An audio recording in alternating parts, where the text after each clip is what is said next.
He lived in a house built in 1938, tucked into a quiet street where trees arched over the road like old friends whispering secrets.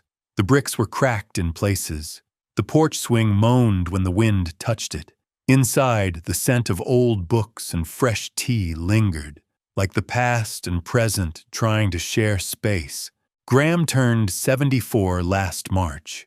He remembered because a neighbor brought him a lemon cake and left it on his porch with a small note. "Happy birthday, Mr. G. That was the only acknowledgement of the day. No family, no children. His wife Margaret had passed 10 years earlier. Since then, life had become a rhythm of routine and silence. He didn't resent the quiet. In fact, he often welcomed it.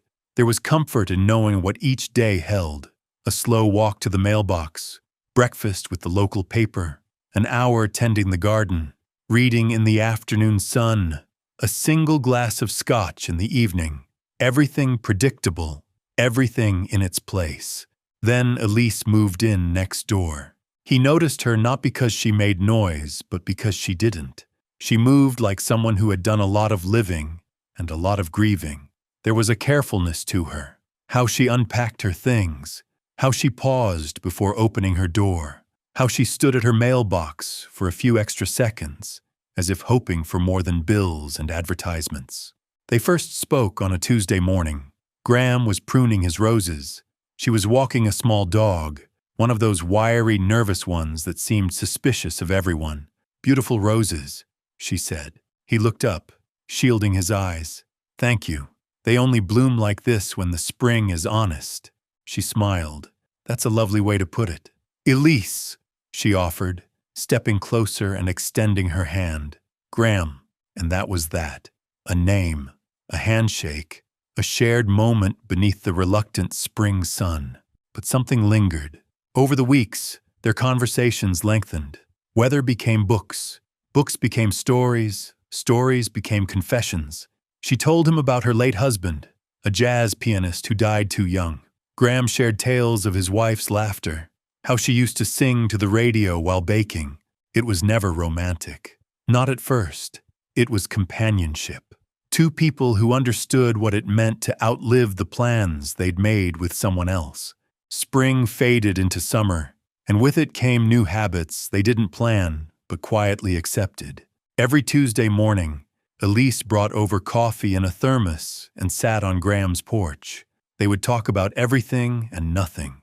Sometimes they didn't talk at all. She would read aloud from whatever book she had borrowed from the library. He would close his eyes, listening, as her voice wrapped itself around the words. One Tuesday, she brought a photo album.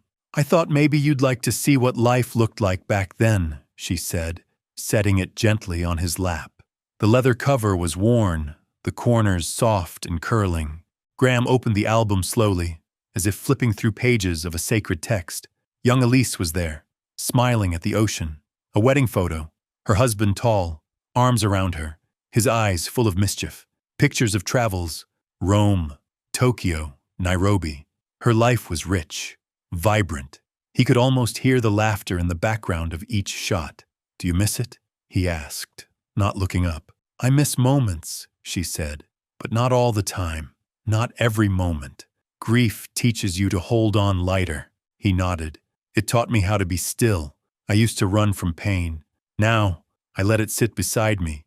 Sometimes it even makes the tea." She laughed, and he found that he liked making her laugh. It was like hearing a melody that had been stuck in the back of your mind for years. They began to cook for each other. She made lentil stew that reminded him of Sunday nights with Margaret. He baked apple crisp that brought tears to her eyes, though she said it was just the cinnamon. People in the neighborhood started noticing. It wasn't gossip, not really, just quiet acknowledgement. A head nod from the mailman, a lingering smile from the woman who ran the market. Some people called it sweet, others called it strange, but no one said it aloud. One evening, Elise asked if he'd ever danced. "Not in years," he replied. She stood, barefoot on the porch, and held out her hand. "Then it's time." He hesitated, then rose slowly. She hummed something, soft, like wind through trees, and they moved together, barely swaying. It wasn't graceful, but it was enough.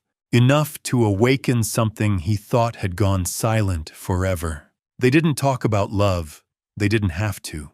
What they had didn't need naming. Autumn crept in slowly, with a gentleness that suited their pace.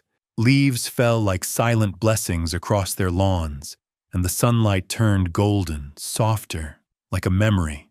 Elise had begun leaving books on his porch without a word. He'd find them in the morning, always with a ribbon marking her favorite passage. In return, he left her jars of homemade jam. It became their quiet language, this dance of giving and receiving, of showing up without asking for anything in return. One evening, while watching the sunset from the back porch, she said, "Do you ever think about the end?" "The end of what?" Graham asked. "Of us." He looked at her then, really looked. Her face was older, yes, but not fragile. It was sturdy, weathered like stone that had stood through many storms. "I try not to," he said, "because for the first time in a long time, I'm thinking about today." She smiled, but there was something behind it, something heavier. "I've been tired lately," she said, "more than usual." He reached for her hand. "Then I'll make the tea tomorrow, and the next day, for as long as you need." It was the first time they acknowledged the quiet ticking of the clock that followed them both. A week later, she fainted in her kitchen. He found her because she hadn't come to the porch. He let himself in, something they never discussed but somehow agreed upon. And there she was, crumpled near the stove, the kettle screaming behind her. The hospital stay was brief. The diagnosis was not. Stage 4. Aggressive. Unforgiving. She didn't cry when the doctor told her. She just looked at Graham and said, "I suppose I've had my dance." But Graham, he did cry. Not loudly, not dramatically, just quiet tears that ran down into his collar while he sat in the hospital chair, gripping her hand like it was the last real thing in the world. "Let me take care of you," he said. "I don't want you to remember me this way. But this is still you," he whispered, "and I love every part." It was the first time either of them had used the word. She moved in with him a few days later. There was no formal discussion, no declaration, just a quiet understanding. Her house remained locked, her belongings untouched, as if she were only visiting. But she wasn't. Not really. They both knew it. Graham transformed his spare room into a space of peace. Her favorite blanket lay folded at the end of the bed. Books lined the shelves in the order she liked. A record player sat by the window, ready to hum the jazz records she used to listen to with her late husband. She smiled when she saw it. "You remember everything," she said. "No," he replied, "just the important things."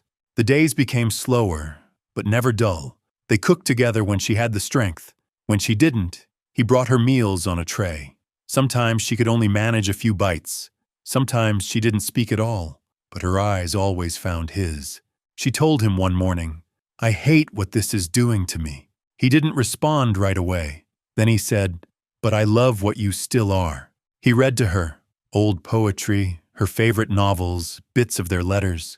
She would smile, sometimes close her eyes, and drift into sleep while his voice carried her into dreams. The house, once filled with solitude, now echoed with the soft rhythm of care. The illness stole from her in small pieces. One day it was her appetite, the next, her balance, then her ability to walk unassisted. Graham adapted. He installed railings, learned how to lift without hurting her, researched every medication. Love had made him young again in purpose, if not in body. One night, during a rare moment of strength, she asked, "Do you think we would have loved each other when we were younger?" He thought about it. "I think we would have passed each other by.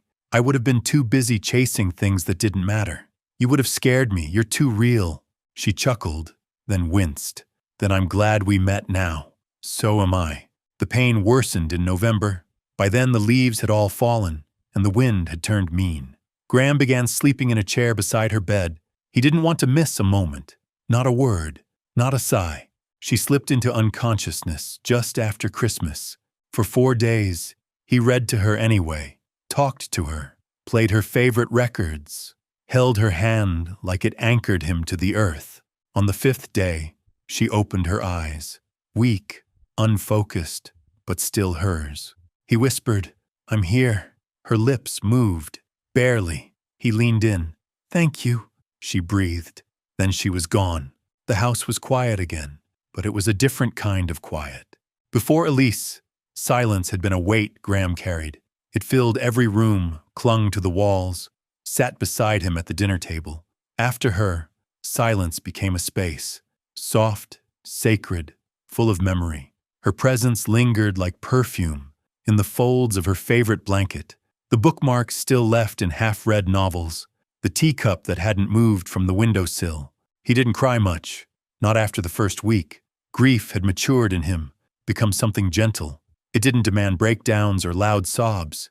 It came in waves, unexpected, inevitable. A song on the radio, a robin in the garden, the way the light hit her chair in the morning. He found the letters by accident, tucked between the pages of an old novel in her room.